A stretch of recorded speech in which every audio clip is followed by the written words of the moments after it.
ഇനി മറ്റുള്ള വാർത്തകളിലേക്ക്. കനത്ത മഴ തുടർന്ന് തൃശൂർ, കാസർഗോഡ് ജില്ലകളിലെ വിദ്യാഭ്യാസ സ്ഥാപനങ്ങൾക്ക് നാളെ അവധി പ്രഖ്യാപിച്ചു. പ്രൊഫഷണൽ കോളേജുകൾ ഉൾപ്പെടെയുള്ള വിദ്യാഭ്യാസ സ്ഥാപനങ്ങൾക്കാണ് അവധി. ജില്ലാ കളക്ടറാണ് അവധി പ്രഖ്യാപിച്ചത്. മുൻകൂട്ടി നിശ്ചയിച്ച പരീക്ഷകൾക്കും അഭിമുഖങ്ങൾക്കും മാറ്റം ഉണ്ടായിരിക്കില്ല. കനത്ത മഴയെ തുടർന്ന് തൃശൂർ, കാസർഗോഡ് ജില്ലകളിലെ വിദ്യാഭ്യാസ സ്ഥാപനങ്ങൾക്ക് നാളെ അവധി പ്രഖ്യാപിച്ചിരിക്കുകയാണ്.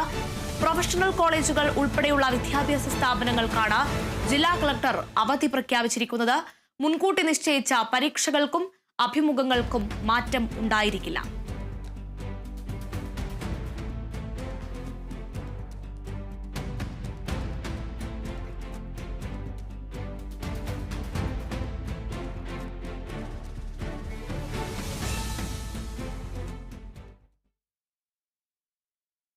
നിലമ്പൂർ ഉപതെരഞ്ഞെടുപ്പ് ചൂടിലാണ്. സ്ഥാനാർത്ഥികളെല്ലാം അവസാനഘട്ട പ്രചാരണത്തിനായുള്ള ഒരുക്കങ്ങളിലും.